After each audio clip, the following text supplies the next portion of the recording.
Has so much to do with those three things: art, science, and culture. I mean, the way we construct nature is through those three things. I'm originally from Venezuela, and I'm an MFA candidate at the School of the Art Institute of Chicago in the sculpture department.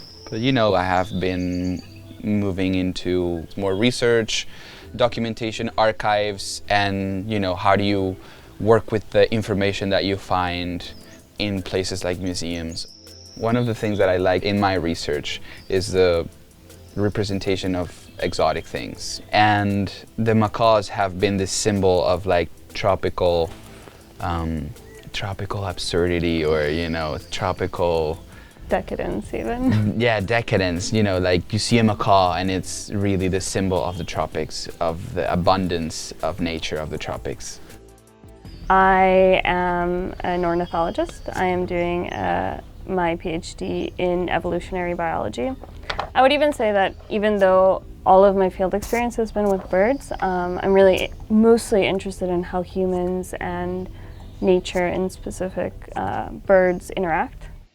We mainly worked at the Field Museum of Natural History. The Field Museum was, you know, it opened for the Columbian World Expo, which was in commemoration of Christopher Columbus. So, you know, commemoration of Christopher Columbus, the history of the so-called discovery of the New World, and you having a exposition in a massive building of cultures of the world, right? The piece we're going to show is really kind of a clip or an introduction of what happens when you are embedded in the social dynamics of the museum. I'd never worked with video before, so it was interesting. First, really awkward, but then as I got used to it, it really informed the way we talked about things as well and the way we interacted with the space. The process, a good portion of it is really conversations, you know.